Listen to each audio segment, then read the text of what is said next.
Welcome to the Lemons and Pineapples podcast. I'm your host, Emma O'Brien, personal development coach, HeartMath practitioner, dog photographer, and entrepreneur. In this podcast, I share tools, strategies, and amazing guest interviews to help you improve your mindset and your well-being with a sprinkle of fun and probably some mention of dogs along the way. So without further ado, let's squeeze the day. Hi folks, welcome to episode 57 of the podcast. Today my guest is Mary McMonagle, and we're talking about the delicate balance of masculine and feminine energies and how this affects your life. First up, a bit about Mary. She's an intuitive healer and feminine energy coach with a passion for guiding high-achieving women towards breaking free from their own limitations and fully embracing their true essence. As the founder of True Vibe, a compelling spiritual lifestyle brand, Mary is wholeheartedly devoted to helping individuals unlock their true potential. Mary stands out as an influential figure in the realm of intuition and feminine energy coaching, and she is the host of the Living Your True Vibe podcast. Throughout her podcast, she inspires countless individuals to embrace their true essence and live authentically. In Mary's spare time, you can find her surfing at the Jersey Shore or walking her dog, Emmy, who is also a rescue dog like mine. Welcome to the podcast, Mary. Thank you so much, Emma. I'm so happy to be here. I'm really looking forward to our conversation today. So before we get sidetracked talking about dogs, because we've already exchanged dogs on our pre-podcast meeting here, can you share a little bit with us about what masculine and feminine energies are for anybody listening who's thinking, what the hell is that? Could you enlighten us?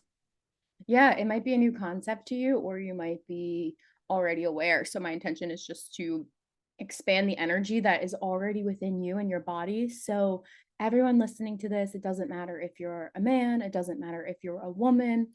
We all have masculine energy and we all have feminine energy. And the masculine energy is our head space. It's our logic, it's analyzing, it's taking action on things. Our masculine energy is to protect us, to make sure we feel safe. And the feminine side, the yin and the yang, sunrise, sunset, is opposite. The feminine is when we are in our headspace, we are in flow, we are connected to our intuition and really allowing ourselves to express. I like to put a visualization. The masculine energy is almost a horse in a stable. And when you're in your feminine energy, you are the wild horse. So that is the quickest description, because I know we will unpack and really dive in more.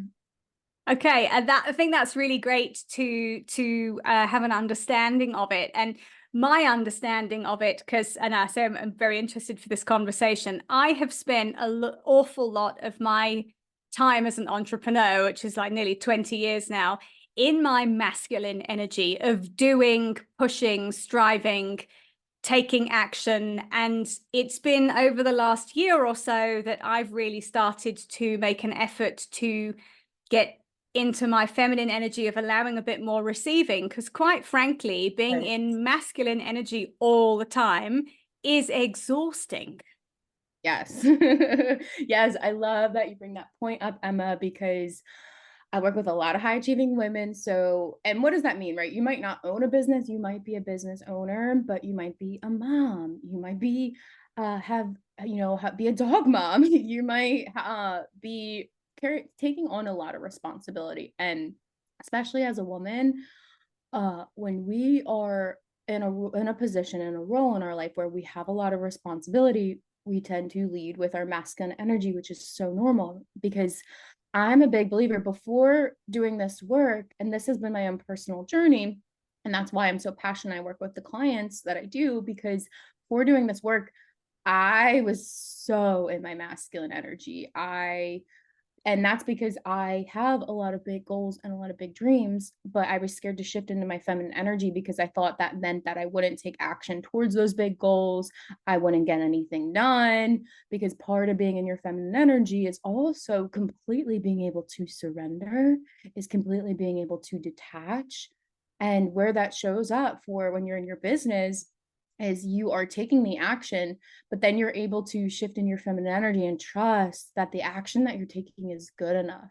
You're able to surrender and be non-attached to the outcome, and then also make it not mean anything about you. You know, as women who are high achievers, we really put our heart and soul in it. And when it maybe doesn't go as planned, then we make it mean something about us. But when you are embodied in who you are, and embodied means being in your body. And I say that we need to be grounded in our masculine energy and lead with our feminine. So when you tap into that, when you are embodied, you pretty much are unstoppable, because it makes life and what you're doing and these responsibilities really easy to navigate, because you're taking the action, but you're also being able to surrender and let go.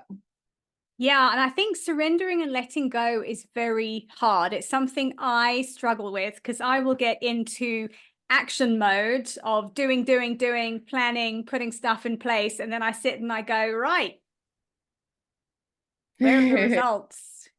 Yes. And it takes a bit longer for the results to catch up with the action, which I find very frustrating. And I know personally for me, that's the space where I start to feel frustrated and I start to feel anxious. So how can we balance the two to mitigate that, almost that waiting period where you have to trust that the universe is going to deliver? And I have to say, I don't always trust it's going to, and I know that's a problem. So just say a bit more about that. I love that. And I love that you shared that, Emma, because what I was hearing you say, which I go through myself, and I know a lot of women as well, is you're like, okay, I'm doing the action, I'm taking the steps, and now I surrender. And what I hear you say is, oh, the frustration comes up, the anger comes up, or the anxiety comes up. And I'm a firm believer that everything is serving us for our highest purpose. So what if maybe you took that action and your lesson was to actually feel that frustration, was actually to sit in that anxiety, right? Because anxiety, we think about, that's worrying. We're thinking about the future. We're projecting our energy forward. And when we are secure within ourselves, we are in a secure place. And so I love that example, because a lot of women go through that, because when you are tapped into your feminine energy, you're allowing yourself to feel those feelings. You're allowing that to come in. And a big piece I work on with clients is being able to one, get your masculine energy in a place where you feel safe and safety, because when we are over operating in our masculine energy, it's from a not safe place. So eventually we are going to hit burnout, and we're going to feel exhausted and not safe. So one, we have to first feel safe within ourselves. That's why being grounded in your masculine is so important. And then opening up to feel those feelings, opening up to feel the beautiful essence of what is really underlying in that frustration. Where is that coming from? The anxiety, why is that there? And so when you get to open up and question these emotions, it's really beautiful, because then you start to see that maybe they don't last as long, right? And that's normal. They're always going to be there. I go through this myself, where I will have frustration or anxiety come in, and I sit with it, and then maybe where old Mary might last a few days, maybe it only lasts 5 minutes. Because then you get to connect back to the essence, the core of who you are as a woman, and recognize, actually, I trust the process, or really say and figure out essentially what this is teaching you and showing you. Yeah, and I'd like you, if you don't mind, to say a bit more about your process of actually working through difficult feelings, because I think this is a big part of inner growth work, is learning to sit with those difficult feelings and learning to process them, because often we avoid them because they feel uncomfortable, they're inconvenient, and we don't quite know what to do with them. And I think it's easy to get caught up in, and I know because I've done it, you take some action, you do something, and then you go, oh, well, that was a waste of time because nothing's happened. And then there becomes a dialogue about how you feel about it. You get caught up in a train of thought, which then starts to create more of these difficult feelings. And then you might decide to give up. You might decide to just sit and berate yourself or just get trapped in that kind of anxiety spiral. So what are some ways you could suggest for people who might be listening to this going, I've not really done any of this? Because this to me sounds like we're going into the realm of shadow work, which I think is super valuable. Could you just talk to that a little bit more? As I love this question, because so before I take you on this journey, I just so you understand that I used to be a woman where I felt like I had to be happy, positive. Oh, there's Mary, she's good vibes all the time. And inside, I used to, one, if I felt like I was gonna cry, I'd bite my tongue. Don't cry. To me, crying was weakness. You can't show you're weak. You are strong. And that's BS. True strength, especially as a woman, is when you can let everything go and pour out your vulnerability in your heart. So I share that with you because when you start to tap, I think a lot of us women were afraid of being perceived a certain way. Oh, look at Mary. She's angry. Mary's pissed off. She's a bitch. And we're afraid of being perceived this in a certain way. And a lot of us also, I see with clients, they're afraid to get stuck in that sadness. They're afraid, well, what if I don't come out of it? And it's a very valid fear because no one wants to be sad or angry the rest of their life. But that's where being able to have a guide or a coach, a healer. But if you are in a place where you can make it a practice to set a timer on your phone for 2 minutes. Okay, I will sit on my yoga mat, I'll sit in this chair, and really allow myself to feel. And then when that timer goes off, switch back, go do something that lights you up, go do something that makes you happy. And it is going to be, it's like going to the gym, right? You go to the gym, you're doing the processes, and then you leave and you feel, oh, my leg's a little wobbly, I'm a little sore. And then later in the day, you feel amazing. And even just an example, Emma, I'll share with you guys. Emma knows that I went through a pretty crazy experience. My leg got sliced open and 3 layers of stitches deep. And this is very recent. And I've been feeling actually amazing about it, but then I'll have the dips. So I had one of those dips last night. I'm laying on my yoga mat because to me, my yoga mat's my safe space where I can cry. And I'm just allowing myself to feel all the feelings and not judge myself because I trust that as I process these emotions on the other side of that, I'm going to feel lighter. I'm going to actually have more room in my mind, my body, my heart to bring in love and gratitude. So I woke up this morning amazing and completely 180. So it's very, very powerful when you give yourself the space to sit with those emotions and not judge them because look at society today. Someone starts crying. Oh, honey, don't cry. It's okay. Fuck that. Let yourself cry. Let yourself express. But we are so uncomfortable with them. But the beauty is when you sit in that discomfort. Yeah, and I think it's very powerful with processing emotions is when you cry, you're letting it out. And when you sit and process through it and feel it and allow it to come up and come out, you're not holding on to it anymore. You're not carting it around. And this is the thing I have found also with my own inner work journey and my coaching training and my HeartMath training is the more you process through emotions, the more capable you become at doing it. So they tend to be less scary because you think, it's okay. I've been here before and I know I sat and I journaled or I went and punched something, not somebody, please folks. All right, like I put the notebook on and I had a good cry and I let it all out. That is a movie. It just needs to start and I'm crying. And the other thing that I just want to throw in here, because I think often the one thing we forget about when we're talking about processing emotions, we tend to get caught up in processing the negative ones and it has to be crying or it has to be shouting or something. Actually, sometimes it's okay to have a jolly good laugh because that's also a great release and a great endorphin boost for you. I once went on a a yoga retreat, and we were asked to do an exercise, which, okay, I'm British, so automatically anything with feelings makes me a bit uncomfortable, but and we had to sit with a partner, and we had to make eye contact, and our faces were very close, and I'm like, this is really uncomfortable for me. I don't really want to be doing this, but okay, I'm going to roll with it. And the room was silent, and everybody, some people were crying, and this other lady and I were looking at each other, and I could see her, she was starting to look like she was welling up, but I was thinking, I don't think she's crying. So I said to her, are you crying or are you laughing? She went, I'm trying not to laugh. So of course, then we both had the giggles. And I've got a friend who was with me, who was behind me with somebody else, and she clocked that I'm like, my shoulders are going because I'm laughing.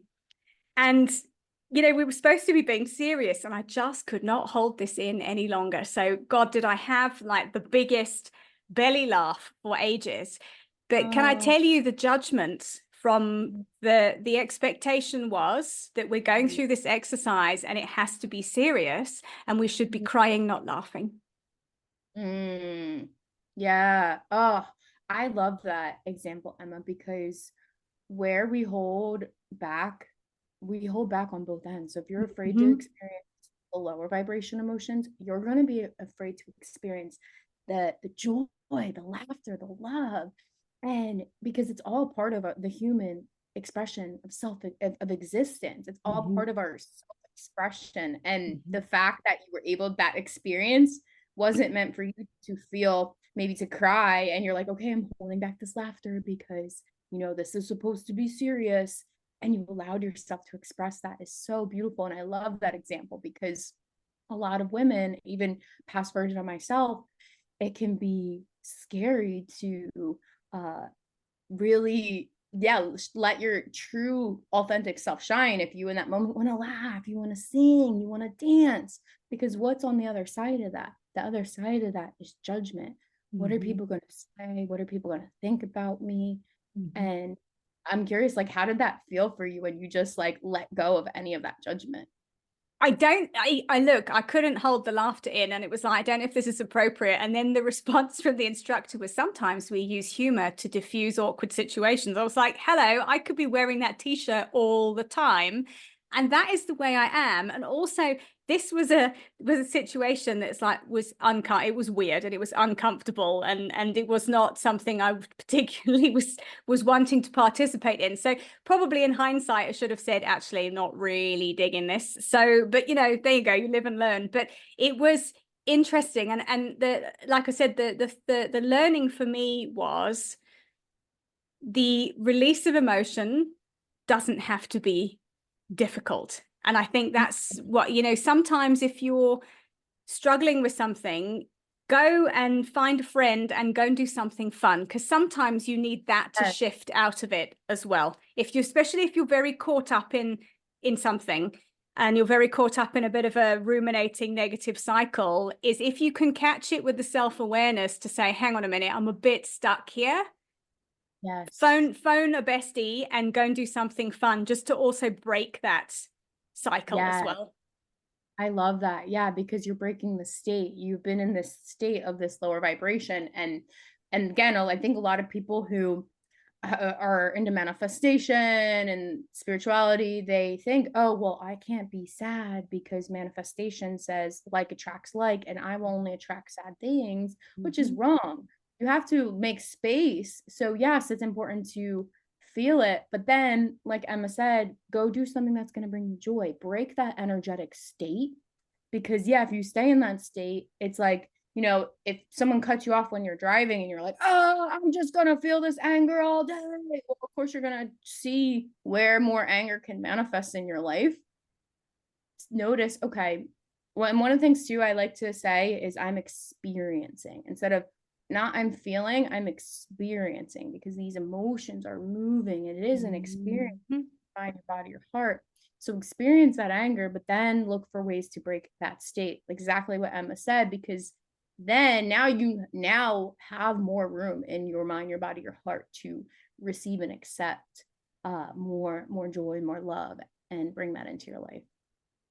So I have a question about the surrendering, because I totally get. So for me, so I can just reiterate my understanding of what you've been talking about. Masculine energy, like we said, it's doing, it's responsibility, and this is the energy when it's overused that can lead to burnout, again, which is something I very much relate to. I think a lot of people can, when you get very stuck in that. When we're talking about surrendering and being able to receive in our feminine energy, how do we shift into that space, especially if you're very stuck in your masculine doing energy? Yeah, I love that question. So I'll give you an example from when I injured my knee, because I was in this place of, okay, surrender, but also being able to know I'm still in control. And one, if you want the full story, it's on my podcast. I'm not going to go into the full story, but at one point I'm on a folding table being carried. It's in the Mexican jungle. So again, if you want the full story, go to my podcast. And they're putting me in this car and they're trying to figure out I was on a retreat, who from the retreat is going to come with me to the hospital. And at this point, I've fully surrendered because I'm on this folding table. I think they're going to drop me. I think I'm going to die. So all I can do is totally, in that moment, let go of any thoughts, breathe. I put my hands on my ears and I just tune into my body.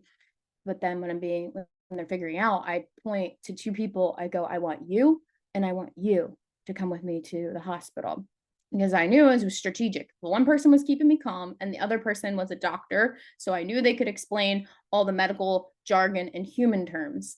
And so in that moment, I went from being to surrender. Okay, I have no control right now of what is going to happen to my leg. I have no control of if I'm even going to make it to the hospital. But I was fully surrendered. So when you are fully surrendered, you are truly letting go of all thoughts. Because every now and then I would have thought, oh my gosh, what if they drop me? I'm going to die.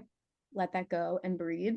But then I was still able to maintain control because I said, I want you and I want you. And then the same thing when we were in the car, they were trying to take me to a Red Cross. And I then spoke up and I said, I don't want to go to a Red Cross. I need a hospital. So that is what's so beautiful, is when you are so in tune with yourself, you can still be in a place of surrender, but you can also then still be able to control in a healthy way, right? If I knew if I was going to Red Cross, they weren't going to sew up my leg as good as a doctor would. So, but to give maybe more of a lighter example for you, surrendering, we do it every day. You don't realize it, right? I have right on my desk, I have a coffee I got from Dunkin' Donuts. And when I go up there, I say, I want my latte. What am I doing in that moment while I'm waiting for it? I'm surrendering. I'm not being, oh my God, are they going to remember to put this milk in? Oh my God, are they going to remember to like heat it up?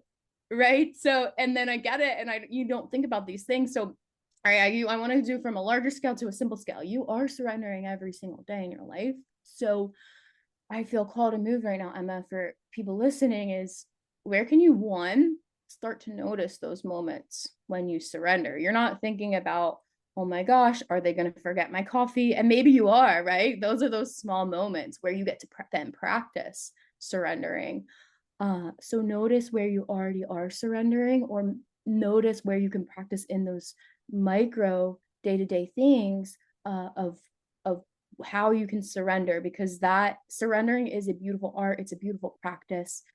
And when you start to notice where you're doing it in your everyday life, you're going to feel that and you're gonna be like, wow, okay. And then you'll start to be able to do it on a bigger scale, where maybe you are waiting for a client and you just had an amazing call with them and you're waiting for them to sign the contract, and you sent them all the info and you know you did a great job, but there's still that part of you that's like, oh my God, what if they back out? Oh my God, oh my God, oh my God, right? Which is so valid. But see how our mind, those thoughts. So what you can do in that moment is tap back into the energy of how you felt when they said yes to working with you, to yes, I'm going to do this program. I'm going to sign this contract with you. Tap back into that vibration and hold strong in that, because that is your truth. That is your security of who you are, is because you're allowing yourself to feel that vibration of, yes, I'm excited, they're working with me, and hold on to that. Because then again, maybe regardless, maybe some weird thing happens and they're like, actually, I decided to go another way. You know what? You're not attached, because you know who you are at the end of the day. You know, you're that being who is here to make a difference, who is worthy of exactly what she wants and desires. Yeah, and I think that's really great advice. And what I also hear in there, a big part of surrendering is being in the present moment and not getting caught up in that future projection of, what if this happens? What if this happens? What if this doesn't happen? And it's about saying, well, actually, where am I right now? Yes. And this is where I am. Everything is fine where I am right now. And I hear for you with your leg, anybody, if you go to Mary's Instagram, you can see just how she sliced her leg open. This was quite a spectacular injury that she sustained. So to hear you talking about the fact that you were able to stay calm, I suspect you had quite a lot of natural pain endorphins running around, is quite something. But I think it's in that surrendering of, okay, this has happened, here I am, I'll have this person and this person because I know they'll help me, I feel supported, so I can just be where I am, because nothing you could do, you're lying on a stretcher, you weren't going anywhere with that leg on Exactly. foot.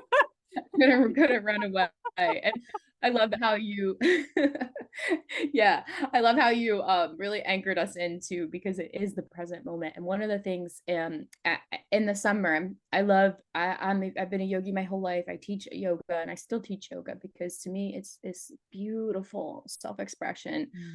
And when I'm teaching yoga, I will there are certain poses where you can really, well, in general, you can look at a person's body and just read them and notice, oh, they are so far in the future.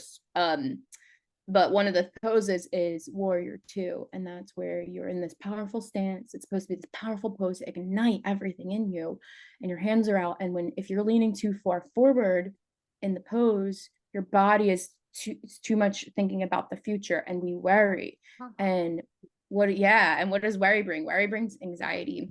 Yeah. If you're too far back, and I see these bodies that are leaning too back, they're stuck, they're thinking about the past, what does that bring? That brings sadness, depression. So when I guide the first side, I notice everyone's body, and then the second side, I have them look at their body and adjust it so they can be in the middle in just that small moment. And even like our bodies, just surrendering into our body in the moments, because you're listening to this, you could be driving and just notice right now, a subtle shift could be, okay, let me just soften my body a little bit. So I love that you mentioned, Emma, about like just really being in that present moment. It's so, so powerful. And that truly is the gift of surrendering. I love the analogy you've made with warrior two there. That's a pose that if I have to hold it for too long, I find highly irritating. And I do yoga at home with the Aloe Moves app, and I found a couple of really great instructors who, while you're in the pose, one will be like, I know your arms are burning, but you know what? Yeah. It's just sensation. Remember that and stay there and breathe. It's like life. It gets difficult sometimes, and sometimes you just have to stay where you are and hang out in the discomfort just a little bit longer. Yes. And I love that too, because sometimes actually that's one pose where I will make my yogi stay. And one time I made my yogi stay in there for 5 minutes. I don't typically, yeah, I don't typically do that, but the intention that I set was to realize how strong and powerful you are. Because a lot of us think, oh, to gain strength, I need to go through these crazy life things that happen, or I need even physical strength. I need to go to the gym. No, whoever hold a warrior two pose for 5 minutes, you're gonna feel how strong you are. Yeah, in body and mind, because I think that is something that, and you can only ever be in the present moment with a pose like that, because you're so focused on arms hurt, legs hurt, uncomfortable, like to get out. But Mary's shouting at me and we've got a countdown. We've got 4 minutes and 30 seconds to go. I wonder how your yoga class all felt after that. Oh, they weren't happy, and that's okay. They got exactly what they They needed. got what they needed. They learned something. So my last question for you, because this has been a really, really great conversation, is what does a balanced masculine, feminine energy combination look like in reality for someone? Could you give an example of, we've been talking about business stuff, so let's have an example of in a business scenario, what does it look like to be balanced in both those energies? Yeah, I love that. So I'll throw out a few things and then I'm going to intertwine it and explain it. So our masculine is the doing, right? Our business, we have our day-to-day tasks, and the feminine energy is the being. Who are you being, right? A lot of us, we identify maybe as business owners. We identify, maybe I have this title at work, but who are you as a business owner? Because a lot of people who, when I first talk to, they say, oh, I'm a business owner, I'm stressed, I have anxiety, I'm worried all the time. So let's look at the feminine side. The feminine side is your being. And what I do with a lot of my clients is I help them identify who they are through their values. And so who will you be? Because you're a business owner and because you're insert whatever title you are, mom, wife, etc., insert that title. What is your existence through that? Are you, so through my being, me being what I do, my being is someone who gives and receives love, someone who is fully open in her self-expression, who marches to the beat of her own drum. And look at those beings, and that's when I then input it, I add it to what I'm doing. So a lot of the times in my business, I do things to the beat of my own drum. And meaning, because I really trust my intuition, I really trust creative ideas, where yes, I have the structure, right? If I know, if I want to sign a client tomorrow, I know the structure that I need to do, but I might infuse my own being of doing it a different way. So balancing that is, okay, I have this structure, I'm rooted, because it's important. Even an example of that is when I will get ready for calls with clients, I will have a game plan. Okay, I'm intuitively feeling guided to explore this area with my clients. But then the game plan might go completely out the window as soon as I hop on the call, and they're my clients. I might think, okay, we're going to work on really self-expression, but they're struggling with boundaries. We can't work on boundaries if they're struggling with self-expression, or we can't work on self-expression if they're struggling with boundaries. So my game plan goes out the window, and then I'm able to trust and navigate that. So really, to integrate it all, it's think about who you will be. That is your feminine energy, and it's so unique and so different. And then see where you can tie that in with the doing, and where you can implement that with taking action. Because I see a lot of the times in the entrepreneurial world, we will work with coaches or business mentors, and they're like, do it this way, I did it this way, and it made me $1 million. And you're like, okay, but what works for them might not work for you. And when you know who you are and you know your being, then you can integrate and you can plug and play along the way. It sounds very much like this beautiful combination of having structure and a plan, but with creative flexibility. So almost the way I envisage that is there's some spaciousness in there to be able to pivot or, change direction a little bit, and to be flexible enough to not be thrown off by a change or by a new direction. I was also thinking while you were talking, I think dogs probably are the perfect example of a wonderful balance of masculine and feminine giving and receiving energy. And they give without expectation, and they also are prepared to just receive, and might even be quite demanding about that as well. And they're not apologetic about it at all. So perhaps we could also learn an awful lot from our dogs.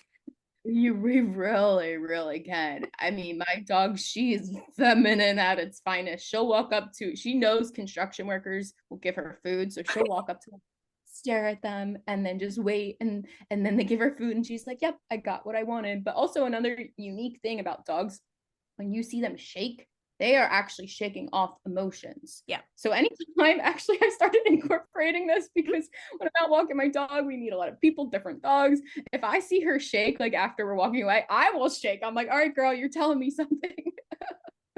Yeah, we're not liking that vibe there. So, but it's I don't know very much about polyvagal theory, but I think one of the things about vagus nerve toning is shaking. It's literally shaking your body to actually loosen it up and to get rid of stuff. But I'm not going to go down that path because I don't know actually any more than that what I'm talking about with that. So we'll just stop there with that one.